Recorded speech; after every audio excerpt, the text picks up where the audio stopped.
Ողջույն, դուք դիտում եք Civilnet Business-ը, տաղավարում հյուրընկալել եմ Կենտրոնական բանկի նախագահի տեղակալ Արմեն Նուրբեկյանին։ Բարև ձեզ։ Բարև ձեզ։ Շնորհակալ եմ հրավեր ընդունելու համար։ Պարոն Նուրբեկյան, վերջին տվյալները տնտեսական աճի, այսինքն տնտեսական ակտիվության աճի հետ կապված արդեն կան 10 ամիսների ընթացքում նոյեմբերին կոնկրետ եղել է 14% տնտեսական ակտիվության աճ, նայող նախորդ նոյեմբերի հետ կապված, բայց առհասարակ այս բարձր աճի միտումը, որ մենք հիմա էլ ունենք, բնութագրվում է նրանով, որ դրանք հիմնականում գործոնային են, այսինքն կոնյունկտուրային որոշակի գործոններով են պայմանավորված, դրա մեջ դեռևս շարունակում է պահպանվել օրինակ ոսկու արտահանման կամ վերարտահանման գործոնը եւ օրինակ շինարարությունների եւ ծառայությունների հիմնական գործոնն են, որ ապահովում են տնտեսական աճը։ Այս առումով տնտեսական աճի այս կառուցվածքը մակրոտնտեսական կայունության վրա երկրի երկարաժամկետ կտրվածքով, ինչ ազդեցություն կարող ունենալ եւ արդյոք սա հաշվի առնվել դեկտեմբերին վերաֆինանսավորման տոկոսադրույքը 0.25%-ով նվազեցնելու Կենտրոնական բանկի խորհրդի որոշման մեջ։ Շնորհակալ եմ հրավերի համար, Արշալույս։ Եթե տեսնենք, թե մեր տնտեսական աճի կառուցվածքը ինչպես է փոխվել 2022 թվականից հետո, մենք ակնհայտորեն կնկատենք, որ տնտեսական ակտիվության ցուցանիշի տատանողականությունը էապես աճել է։ Ինչի հետևանք է սա։ Սա մասամբ նրա հետևանքն է, որ ինչպես որ դուք ասեցիք, քանի որ աշխարհում հատկապես այդ 2022 թվականից հետո գործոնները շատ արագ են սկսել փոխվել, հետևաբար տնտեսությունները եւս իրենց ակտիվության մեջ այդ գործոնների ազդեցությունը տեսնում են, հա։ Հայաստանի Հանրապետությունում վերջի 3.5-4 տարվա ընթացքում մենք ունենք շատ բարձր տնտեսական աճ եւ տնտեսական ակտիվության ցուցանիշ։ Դուք ճիշտ եք, որ մենք նոյեմբեր ամսին 10%-ից ավել ունեցանք տնտեսական ակտիվության ցուցանիշ, եւ եթե նայենք, թե հիմնականում ինչ կոմպոնենտները, մենք տեսնում ենք, որ այդտեղ եւս հիմնական ծառայությունների ճյուղն է բավական արագ աճում, շինարարության ճյուղն է բավական արագ աճում, ինչը եւ նախորդ տարիների տենդենսի ըստ էության աճն է։ Հիմա մենք խնդիր ունենք հասկանալու, թե այդ բարձր տնտեսական աճերը, որ ունենք վերջին 3 տարիների ընթացքում, եւ ես հատուկ եմ շեշտադրում վերջի 3 տարիներ, այլ ոչ թե միայն 1 ամիսը, որովհետեւ մեր գործն է ինչքան հնարավոր է գործոնային ճիշտ վերլուծենք, թե որոնք են տենդենսները տնտեսության, հա, այսպիսով պոտենցիալ աճը։ Այո։ Եվ իհարկե, երբ որ մենք նայում ենք եւ Կենտրոնական բանկի հաղորդագրություններում դուք հաստատ կտեսնեք, որ երկու գործոններն էլ կան։ Կա առաջինը ֆունդամենտալ պոտենցիալ աճի արտադրողականության աճի էական էլեմենտ։ Կենտրոնական բանկը ինքը իր պոտենցիալ աճի գնահատականները 2022 թվականից հետո աստիճանաբար փոխել է, մենք մոտ 0.5%-ային կետով բարձրացրել ենք մեր պոտենցիալ աճի գործակիցը, ինչը նշանակում է, որ 5-ից 6%-ի շրջանակում է։ Նույն բանը արել է նաև արժույթի միջազգային հիմնադրամը եւ մեր դրսի գործընկերները։ Այսինքն մի փոքր բացատրենք այլ հավասար պայմաններում, եթե չլինեն այս դրսի գործոնները եւ այլ, Հայաստանի տնտեսությունը պոտենցիալ ունի տարեկան մոտավորապես 5-ից 6% աճելու։ Այո, եւ այդ պոտենցիալի աճը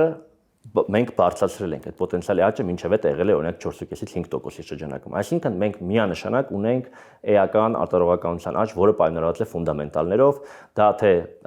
IT ոլորտի հետ կապված ճյուղերում է, որտեղ մենք ունենք բարձր որակավորված աշխատողների էական քանակ, ընդհանրապես ծառայությունների ճյուղում մեր մոտ արտադրողականությունը աճել է, ֆինանսական հատվածը մեր մոտ դարձել է արտահանելի։ Եթե դուք նայեք օրինակ ֆինանսական հատվածի կշիռը ինչքան է տնտեսական աճի մեջ, դուք կտեսնեք, որ շատ պատկառելի տոկոս է, մոտ 1.5%-ային կետը տնտեսական աճից հենց ֆինանսական ծառայություններով։ Այսինքն մենք այդ զարգացման բնականոն փուլի մեջով ենք անցնում, որտեղ որ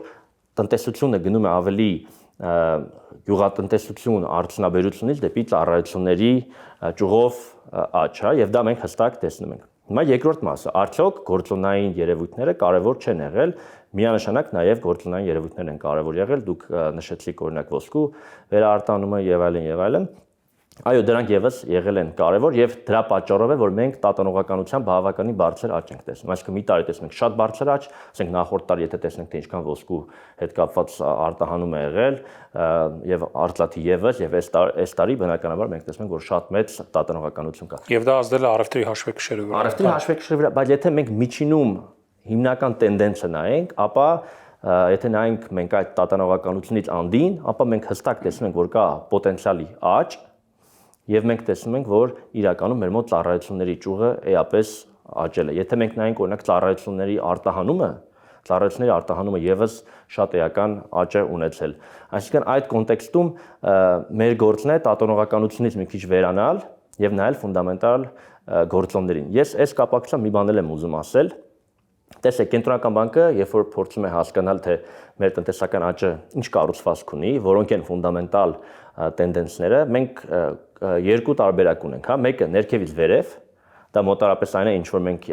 նոր իրար հետ արեցինք, այսինքն նայում ենք այս ճյուղերի որտեղ ինչ աճ ունենք եւ փորձում ենք հասկանալ եւ դատողություն անել, թե որն է ավելի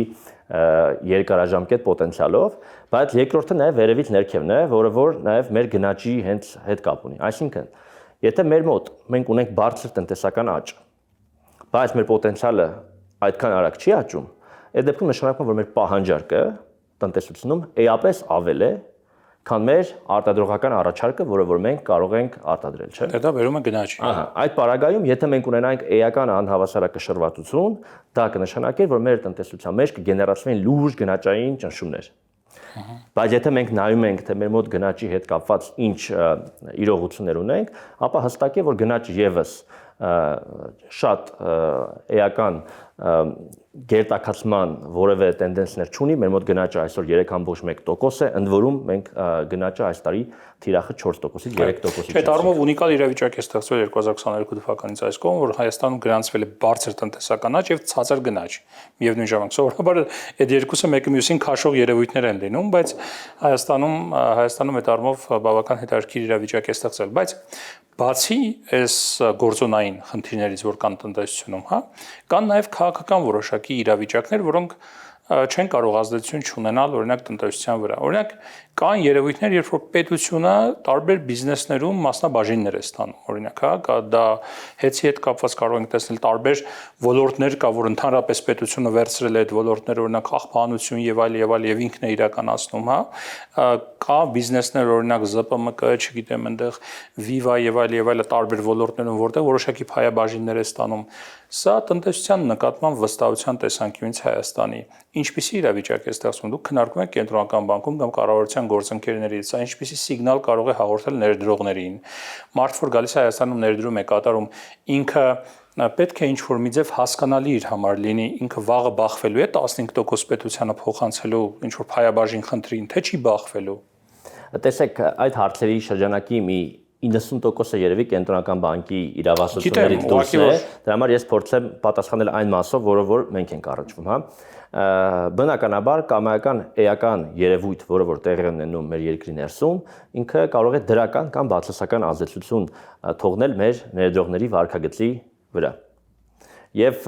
մի որոշ էական զարգացումները նրանք են, որոնք որ դուք նշեցիք, որոշ մարդկանց հարցներուց իրենք դրական կոնոտացիայով կասեն, որոշ մարդիկ բացասական կոնոտացիայով, բայց վերջի մենք որպես կենտրոնական բանկ ամենաշատը որ առնչվում ենք այդ հարցը, դա ֆինանսական շուկաների վարքագծն է, հա։ Ինչ ենք տեսել ֆինանսական շուկաների մեջ։ Մենք այս տարի տեսել ենք, որ եվրոբոնդերի էական մեծ տեղաբաշխում ենք ունեցել 750 միլիոն դոլարի Հայաստանի Հանրապետությունում, որը որ ինստիտուցիոնալ ներդրողներ են, ովքեր որ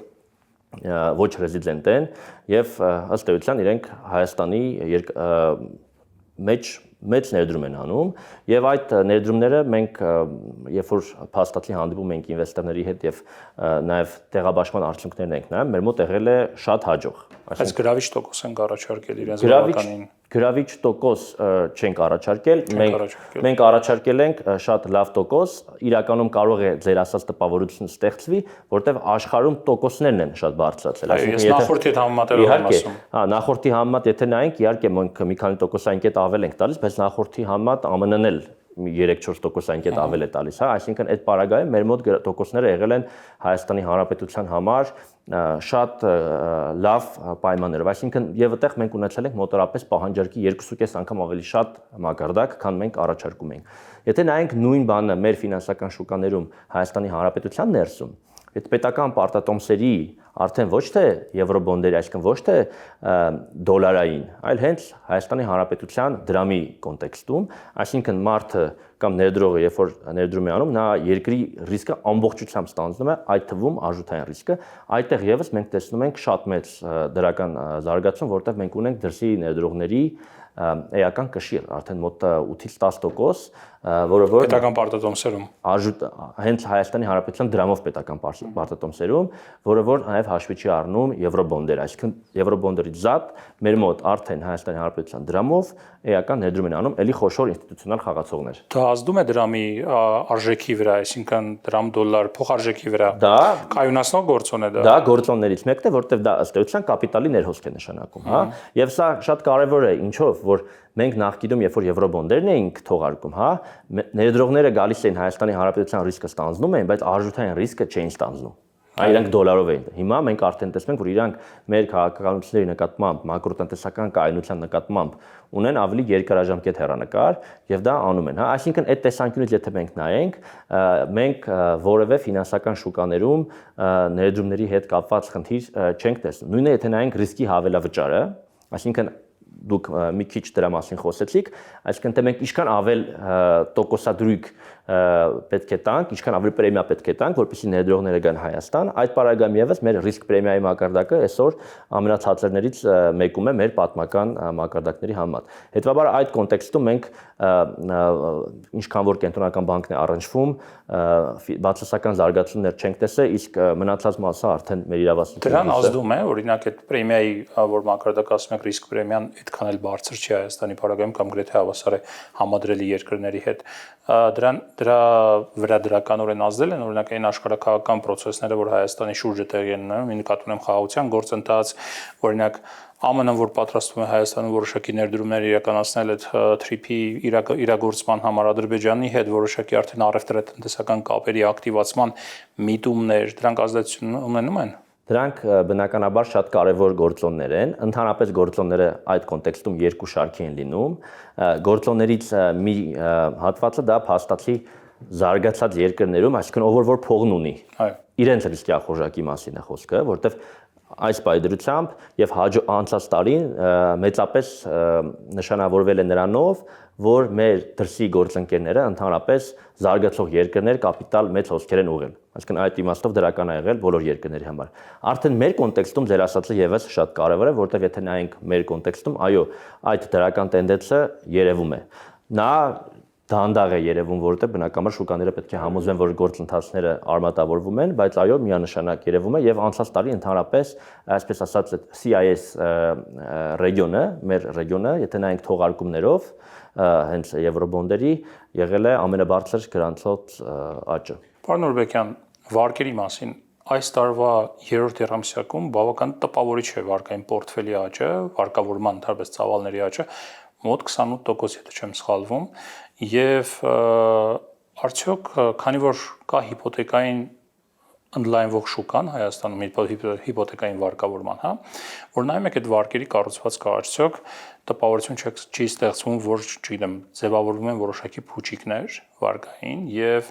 ինչպիսի գործիքակազմ է կիրառում, եթե նման միտումներ կան, հա, գերտաքացման որոշակի ոլորտներում եւ այլն, ինչպիսի գործիքակազմ է կիրառում, որպեսզի հնարավոր է ցնցումները 2026 թվականին չզգացվեն։ Ընդհանուր առմամբ վարկավորման աճը շատ պատկառելի է եղել այս տարի, եթե մենք նայենք, որպեսզի սեզոնայնության խոսակցությունների մեջ չընկնենք, եթե ընդհանուր նայենք, մոտ 20% աճ ունենք եւ դա վերաբերում է թե բիզնեսին, թե սպառողական վարկավորմանը, հա։ Եվ այս կոնտեքստում բնականաբար կենտրոնական բանկի ներսում եւս, երբ որ մենք մեր փորձում ենք հակացիկլիկ քաղաքականությունը որոշել, այսինքն ինչքան կապիտալ պետք է պահեն կամ լրացուցիչ բուֆերներ պետք են թե չէ, մենք հենց ձեր ասած հարցին առնչվում ենք, արդյոք մենք տեսնենք, որ կան էական անհավասարակշռվածություններ, հա։ Հիմա եթե առաջին եկեք խոսենք հիպոթեքի եւ ընդհանրապես շինարարության մասին, որովհետեւ դա կարծում եմ բոլորիս համար ակնհայտ է, որ ամենամեծ ճյուղերից մեկն է, այո, վերջի մի քանի տարիների ընթացքում հենց եկամտային հարկի վերադարձի ծրագրով պայմանավորված եւ նաեւ դադարեցումով կամ ավելի շուտ երևի փուլային դադարեցումով պայմանավորված մենք տեսանք շատ մեծ աճ։ Եվ ընդհանրապես կենտրոնական բանկը ակնկալում էր, որ այս տարվա սկզբից մեր մոտ մի քիչ ավելի կտրուկ կլինի դանդաղումը շուկայի, մեր ակնկալիքները տեղի չունեցան, ավելի դանդաղում որոշակի կա, բայց դանդաղում կա, բայց շատ օպտիմալ, այսպես ասած, տեմպերով եւ ավելի շատ նորմալիզացիա կա։ Եթե տեսնում ենք, նայում ենք Երևանի գործարքները, մենք տեսնում ենք, որ գործարքները դեռևս տեղի են ունենում, գների աճ չկա, բայց գործարքների քանակ կա, ինչը նշանակում է, որ շուկան աշխատում է։ Իսկ եթե նայում ենք մարզերում ըստ էության դեռևս բավականին մեծ աճը թե գործարքների, թե գների աճ տեսանկյունից կա։ Դեռ եկամտահարկի հետ վերադարձի մեխանիզմը դեռ պահպանվում է։ Այո։ Հիմա այդ կոնտեքստում բնականաբար կենտրոնական բանկը վերջի մի քանի տարիների ընթացքում եթե տեսնեք թե մենք ինչ ենք արել, մենք լավ ժամանակները, երբ որ ֆինանսական համակարգը ունեցել է բավականին բարձր շահութաբերություն, մենք բուֆերները ավելացրել ենք, հա, մենք կապիտալի հակացիկլիկ բուֆերը չենք սպասել եւ բավականին արագ տեմպերով բարձրացրել ենք 1.75%, այսինքն էական մաս դարձել ենք կապիտալի մաս, մենք մեր ստրես տեստավորման արդյունքներով եւս եթե տեսնում ենք թե ինչքան կլանողունակություն կա ֆինանսական համակարգում այդտեղ եւս շատ էական Իսկական վատ օրերին ենք պատրաստվել, լավ օրերի ժամանակ։ Միշտ մեր գործը դա է, դա թե դրամավարկային քաղաքականության գների կայունության կոնտեքստում է այդպես, թե ֆինանսական, որտեղ դրամավարկային քաղաքականության մասով էլ երբ որ դուք ասացիք, որ մեր մոտ այդ ունիկալ ու համարյա թե ունիկալ իրավիճակ ունենք, որ տնտեսական աճը բարձր է եւ գնաճը ցածր է, դա նաեւ դրա արդյունքում է, որ մեր մոտ մակրոտնտեսական կայունությանը շատ լուրջ ենք վերաբերվել, ու կենտրոնական բանկը իր մասով, որ շուտ ենք տոկոս բարձրացրել եւ այլ։ Սպառողական վարկերի մասով մի հետաքրքիր տենդենս կա, որը որ կարծում պետք է հաշվի առնենք։ Սպառողական վարկերը, եթե մենք նայենք թե ինչ վարկագիծ է ունեցել մինչեւ 2022 թվականը, սպառողական վարկեր հնան, ասեմ, որպեսզի հարաբերական ցուցանիշների բավականին արագ աճ է ունեցել մինչեւ 2022 թվականը, մոտավորապես 15-16%-ի չափ է կազմել, հետո մոտ 2 տարի մենք այդտեղ ունեցել ենք նվազում։ Այսինքն մեր եկամուտները եւ տնտեսական աճը գնացել է վերև, բավականին արագ, բայց սպառողական վարկերը այդքան վերև չեն գնացել եւ մենք այդ տոկոսադրույքի կամ այդ հարաբերակցության նվազում ենք տեսել։ Հիմա անգամ հաշվի առնելով այս բարձր աճը, մենք նոր հասել ենք այդ մակարդակին, որը որ մենք ունեցել ենք հենց այդ 20 թվականին սպառողական վարկեր հնա մակարդակում։ Այսինքն մենք որոշակի տեղ ենք ունեցել, որտեղ 2-3 տարի բավականին դանդաղում ենք ունեցել շուկայում, այսինքն մի մասը հետ ենք վերցրել։ Ապագայի տեսանկյունից այո, սպառողական վարկերը կենտրոնական բանկի խորհրդի համար ամենակարևոր բաներից մեկն է լինելու, որ մենք հասկանանք, որտեղ որևէ գերտակացում չկա։ Քանի որ հիմա հիպոթեկային վարկառուների բավական մեծ քանակ է կազմում Հայաստանում եւ մեծ, այսպես համայնք է կարելի ասել, եթե այդպես կարելի ասել, ձևավորվել եւ իրենք ունեն որոշակի ակնկալիքներ, որովհետեւ այդ տոկոսադրույքները ինչ որ պայից սկսած դառնում են առնբան, այսինքն բարձրանում եւ ցածրանում են, որոշակի տատանողականություն են ձեռք բերում։ Վերջին որոշումը կենտրոնական բանկի եւ առհասարակ որոշումները, որոնք միտված են տոկոսադրույքի ցածրացման, նվազեցմանը, հիմնական տոկոսադրույքի, դա ազդեցություն ունենալու է հիպոթեկային եւ առհասարակ վարկային տոկոսների վրա, թե ոչ։ Ընդհանրապես սա մեզ ամենահաճախ ուղղվող հարցերից մեկն է, վերջին մարդկանց գրպանին է, որովհետեւ ուղղակի խփում դրա համար։ Այո, երկու տեսանկյունից են այս հարցը մեզ շատ ուղղում, ամենահիմնականից ես երևի սկսեմ, դա այն է, որ եթե մենք տոկոսադրույքները մեր իջեցնում ենք, ընդհանրապես ֆինանսական շուկաներում, այդ թվում վարկավորման շուկայում սա ինչ ազդեցություն է թողնում, որովհետեւ իսկապես եթե նայենք մեր տոկոսները, երբ որ մենք իջացրել ենք, այդ իջեցումը ամբողջությամբ չի արտահայտվել վարկային շուկայի վրա։ Հիմա մասերի բաժանենք, առաջինը, եթե մենք նայենք պետական պարտատոմսերի շուկայում, ապա պետական պարտատոմսերի շուկայում մենք ունենք երկարաժամկետ կտորում հատկապես բավականին մեծ նվազում, մոտ 1%-ային կետի չափով, որը որ մեր տոկոսադրույքների նվազեցման արդյունք է։ Վարկավորման շուկայում հարցի պատասխանը իրականում շատ ուղիղ կապ ունի ձեր նախորդ հարցի հետ, որտեղ մենք ինչի հետ ենք առնչվում, որ մի կողմից ունենք մեր տոկոսադրույքների նվազում, բայց մյուս կողմից ունենք ահա որ մեծ վարկավորման պահանջարկի աճ։ Եվ ինչպես եւ մնացած բոլոր ապրանքները, ու իհարկե ֆինանսական համակարգը մի քիչ տարբերվում է, բայց տրամաբանությունը նույնն է, որ եթե մենք ունենք շատ մեծ պահանջարկ, ապա գինը եւս արագ չի նվազում։ Եվ վարկարման շուկայում, ինչպես դուք ասացիք, եթե մենք ունենք երկնիշ աճ, ապա այլ հավասար պայմաններում բնականաբար դա տոկոսների վրա դեպի վերև ազդեցություն է թողում։ Իսկ միջին ժամկետ հատվածում բնականաբար մեր տոկոսադրույքների նվազումը պետք է տոկոսադրույքների նվազման բերի, բայց այսօր իրողությունն այն է, որ պահանջարկը շատ մեծ է վարկավորման, ինչը նշանակում է, որ այլ հավասար պայմաններում շատ մրցակցային դաշտում անգամ պետք է տոկոսների վրա վերև ազդեցություն։ Սանկցիոն ռեժիմների եւ կապիտալի հոսքի մասին, տեսեք 2022 թվականից էլի մենք ունեցանք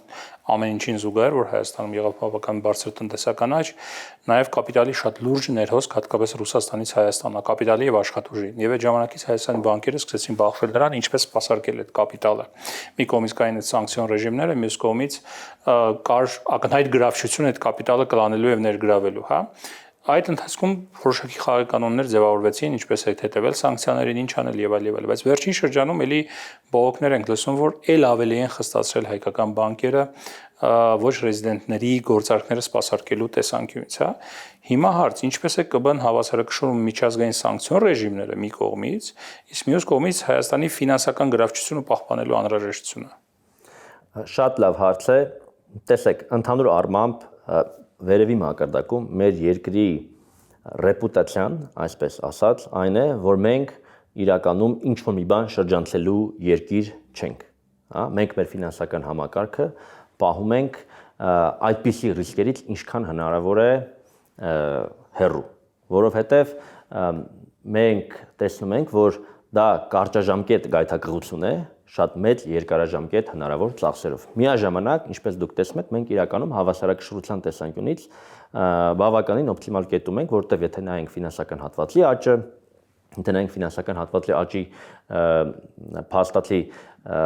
դերը ընդհանուր տնտեսական աճի մեջ, մենք ունենք էական աճ, հա։ Ինչ է եղել իրականում վերջի ժամանակներում, բնականաբար 2025 թվականի սկզբից, երբ որ նախագահ Թրամփը ընտրվեց, հա, շատ էին խոսակցությունները, որ հեսա հենց հաջորդ օրը բոլոր սանկցիաները հանվում են, կապիտալի մեծ հոսքեր այս կողմ այն կողմ, եւ մենք տեսանք, որ դրանցից որևէ մեկը տեղի չունեցավ, եւ իրականում Հայաստանի Հանրապետությունը մենք այդ տաք փողեր ասածը, որոնք որ արագ են շարժվում, մենք դրանով երբեք գայթակղված չենք եղել։ Ինչ է եղել ավելի խստացման ուղղությամբ, իրականում Եվրամիության 11-րդ փաթեթը ինքը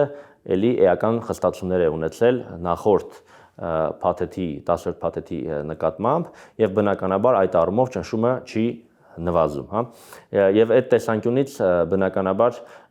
ֆինանսական համակարգը այլընտրանք չունի այն փաստին, որ ինչքան հնարավոր է պետք է գործընկերների հետ կարողանա բաց կոմունիկացնել, որ այո, մենք շատ բաներ կա, որոնք որ չենք կարող անել, որտեղ հակառակ պարագայում երկարաժամկետ վնասներ կկրենք, բայց դե յուրե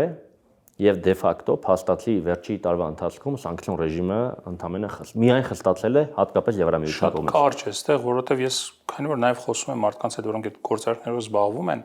ասում են Հայաստանում մի փոքր սկսել ենք Հռոմի պապից ավելի կաթոլիկ Երևալ, այն իմաստով, որ ենթադրենք, եթե մարդը բերում է ինչ-որ կապիտալ Հայաստան, իրեն ասում են դե պարզ է ծագում է այդ կապիտալի, ասում են ներկայացնում է առաջնային ծագումը, որ չգիտեմ, օրինակ բնակարան են վաճառել, այս գումարը բերել եմ, ասում են հետո հարցում են, բայց այդ բնակարանը քեզ որտեղից, ասում են Եվրոպայում անգամ նման հարցեր չեն տալիս, բայց այդ բնակարանը որտեղից, հետո այդ բնակարանն առել են, բայց որ փողով էս առել եւ այլ եւ այլ։ Այսինքն կա նման իսկապես շատ խստացված մինչեւ կապիտալի առաջնային ծագումը հասնելու այսպես միտում թե ոչ բանկերի կողմից։ Տեսեք, կարող է մարդկանց մոտ այդպիսի տպավորություն թողնել, որովհետև այս տիպի մեծ ռիսկերի պարագայում հնարավոր չէ այնքան օպտիմալ ամեն ինչ անել, որ կոպիտ ասած համ ռիսկերը կառավարվեն, համ էլ ոչ մեկ չնեղվի սպասարկվելուց։ Այդ հնարավոր չի եւ իրականում անորոշությունները շատ մեծ են։ Իրականում վերջի մի քանի ամիսների ընթացքում, որ ես ասում, շատ կտրուկ փոփոխություն ա եղել դեպի խստացում, ես կարծում այդպիսի բան չկա, առնվազն մենք այդպիսի տեղեկատվություն չունենք, բայց որ բանկերը շատ զգուշավոր են, այո, շատ զգուշավոր են եւ դա հասկանալի է ինչու, որովհետեւ հասկանում եք, եթե մենք փոքր երկիր ենք, որը որ միջազգային ֆինանսական համակարգին իր միացումը շատ է գնահատում եւ անգամ փոքր սխալը մեր համար շատ մեծ ճակատագրական հետևանք կարող է ունենալ։ Թվային ակտիվների մասին օրենքը, այլ խոսքերով կրիպտոարժույթների մասին օրենքը, որը շատ խոսվեց Հայաստանում, որի շուրջ շատ քննարկումներ էին տեղ ունենում, թե ուրեմն կառավարական, այս նկատի ունեմ պետական մարմինների հետ, թե պետական մարմինները, այդ թվում կենտրոնական բանկը ոլորտի խաղացողների հետ, Կարծես թե սպասվում էր, որ այս տարվանից արդեն, այսինքն եկող տարվանից արդեն պետք է ուժի մեջ մտնի եւ աշխատի, բայց հետաձգվեց 1 տարով իր գործարկումը, եթե չեմ սխալվում։ Իրակ չի հետաձգվել։ Չի հետաձգվել։ Ոչ, ամեն ինչ Բայց հայտարարություն եղավ, որ կարծես հետաձգվում է։ Ընդհանրապես մի բան կա, որ փոխվել է, հեսա կասեմ, իրականում կրիպտոակտիվների մասին օրենքը, որը որ 2025 թվականի հուլիսի 4-ին արդեն փաստացի ստորագրվել է, 2026 թվականի հունվարի 4-ից ուժի մեջ է։ Եվ փաստացի մեր 10 ծառայությունների տեսակները, որոնք որ մեր օրենքով նախատեսված են, կարող են ընկերությունները գան չի հետաձգվել։ Ոչ, չի հետաձգվել, ամեն ինչ ինչպես պլանավորված էր, մարդ կարող են գան ընկերությունները եւ լիցենզավորման դիմեն։ Ընդհանրապես մի բան է, որը որ փոխվել է, դա կանխիկին է վերաբերում։ Որովհետեւ մեր մոտ նախկին անկանխիկ գործառույթների մասին օրենքում կետ կար, որ կրիպտոակտիվներով գործարքները 2026 թվականի հունվարի 1-ից կարող են լինել միայն անկանխիկ տարբերակով, միայն այդ կետն է փոխվել։ Իսկ բանկային քարտին փոխանցելով, այսպես ասած։ Ըստ էության, այո, եւ մենակ այդ կետն է փոխվել, որ 2 տարի լրացուցիչ հնարավորություն է տրվել այն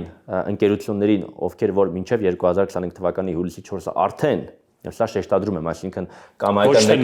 նորերը չեն կարող, այսինքն ով որ մինչև այդ արդեն աշխատում էր Հայաստանի Հանրապետությունում, իրենց 2 տարի այդ հնարավորությունը կտրվի, բայց շատ խիստ նույնականացման պահանջներով, սա ուզում եմ շեշտադրել, այսինքն ամեն գործարք, որը որ պետք է կանխիկով լինի, պետք է լինի ամենախիստ նույնականացման Այսինքն մարդը պետք է անձնագիր ներկայացնի այնտեղ, այո, պետք է լինի, այսինքն դա շատ կարևոր է եւ ինչի է այս քայլը արվել, որովհետեւ քանի որ մեր լիցենզավորումը հենց սկսվում է 2026 թվականի հունվարի 4-ից եւ անկանխիկն էլ ըստ էության նույն ժամանակից էր օրենքը ուժի մեջ մտնում, այդտեղ մենք տեսանք հիմնական տնտեսվարողների հետ շփվելու արդյունքում, որ իրենք կոպիտ ասած այդ պատուհանի մեջ չեն հասցնի համ լիցենզավորվեն համ էլ կան փաստացի բանկային հաշիվներ բացել։ Փողի հետաձգելիությունը, այսպես ասած, հետագծելիությունը տեսնելու եք այնուամենայնիվ։ Մեր համար, այո, ամենակարևոր բանը այն է լինելու, որ կամայական մարդ, եթե եկավ կանխիկով կրիպտոակտիվ գնեց այդ կրիպտոակտիվներով ծառայություն մատուցողների մոտ, մենք պետք է հստակ իմանանք այդ գործարքի վերաբերյալ բոլոր տվյալները եւ իսկ երբ մարդը գնում է եւ փոխանակման կետում իրեն կրիպտոակտիվներով գումար են փոխանցել եւ ստանում է, ելի պետք է ներկայացնի իր տվյալները այնտեղ։ Եթե որևէ կանխիկով գործառնություն արեց, ապա պարտադիր ես պետք է իմանամ, մենք մեր կարգը իհարկե կհրապարակենք, հələ դեռ չենք հրապարակել, ես դրա համար ընդհանուր գծերով եմ հիմա ասում, ըստ էության եթե Արմեն Նուրբեկյանը գնաց 50,000 դրամ տվեց եւ որևէ կրիպտոակտիվ գնեց, ապա պետք է իմանանք, որ Արմեն Նուրբեկյանը 50,000 դրամ տվել է, ինչ կրիպտոակտիվ է գնե եւ այդպիսի նույնականացման տվյալներ պետք է լինեն, այդ թվում իմ անձնագրի հետ կապված տվյալները։ Վերջին կարճ հարցը կա, մոտավորապես հաշվարկ, պատկերացում Հայաստանում շրջանառության ընդհանրապես որ տոկոսն է, որ մասն է կրիպտոյով իրականացվում։ Այդպիսի հաշվարկներ որևէ հեղինակավոր աղբյուրից չկա, ես դրա համար չեմ։ Դուք ունեք գնահատականներ։ Մենք էլ չունենք, որտեղ դա շատ դժվար է հասկանալ, թե ինչ է, ավելի շատ ես վնաս կտամ, այսինքն ինչ որ ոչ հիմնավորված թվեր ասելով, քան թե իրական որևէ ուղերձ տալու տեսանկյունից, բայց գլոբալ իմաստով ես ինչն եմ ուզում շեշտադրեմ, հա, մեր մոտ ամենակարևորն այն է, որ մեր մոտ մենք կրիպտոակտիվներով ծառայություն մատուցման այդ կտորը բերենք ինստիտուցիոնալ հիմքերի վրա դնենք, որ ինքը չհասոցացվի ինչ-որ բան շրջանցելու հետ, որ ինքը չհասոցացվի ինչ-որ սանկցիաներ շրջանցելու հետ, հա, դա շատ կարևոր է, որովհետև այդ ոլորտը ունի էական հնարավորություններ եւ մեր ռեպուտացիան որպես երկիր շատ կարևոր է, որ մենք հասկանանք, որ սա նորարարության կտորն է, որը մեր համար կարևոր է, այլ ոչ թե ինչ-որ բան։ Կրիպտոն հենց նրա համար է ստեղծվել ի սկզբանե, որ բանկերը շրջանցի։ Հիմա դուք փորձում եք բերել իրեն եւ կպցնել բանկերին։ Իրականում մենք բանկերին կպցնելու հարց չենք դրել, հա, իրականում եթե դուք նայեք թե ինչպես չեք դրել, եթե մարդը ստանում է գումար եւ անպայման պետք է վերջում օրենք որ ամբողջությամբ ուժի մեջ մտնի բանկային քարտին փոխանցվի, դա նույն ինքը ոչինչով չի տարբերվելու այն գումարից, որ ինքը ստանում է բանկերի միջոցով։ Ամբողջ աշխարհում եւ մենակ Հայաստանում չէ, բանկերը չեն գնացել խնդրել կրիպտոակտիվներով ծառայություն մատուցողներին, որպեսզի իրենք հաշիվ բացեն։ Բոլոր երկրներում հակառակը կրիպտոակտիվներով ծառայություն մատուցողները ուզել են, որպեսզի իրենք բանկերում հաշիվ բացեն։ Եվ դա նորմալ է։ Այսինքն իրականում, եթե դուք տեսնեք մի քիչ էլի փիլիսոփայական մակարդակով բան ասեմ, բայց կրիպտոակտիվներով ծառայության մատուցումը ինքը ի սկզբանե ապակենտրոնացման մասին էր։ Եթե դուք տեսնեք, թե կրիպտոակտիվներով ծառայության մատուցումը ուր է գնացել, իրականում ինքը հիմա շատ կենտրոնացված է մի քանի խաղացողների մոտ, եթե ավելի կենտրոնացած չի, քան բանկային համակարգը։ Այսինքն այդտեղ մի քանի խաղացող են, որոնք որ ամեն ինչ անում են, բայց այդտեղ իրար հետ աշխատելու ձևը սովորելը ամենակարևոր կտորն է, որովհետև մարդը պետք է ըստ էության այդ երկու աշխարհների մեջ հանգիստ տեղափոխվի։ Շնորհակալ եմ զրույցի համար։ Ես եմ շնորհակալ։ Civil Business-ի տաղավարում ես զրուցեցի Արմեն Նուրբեկյանի հետ։ Առողջ եղեք։ Կհանդիպենք։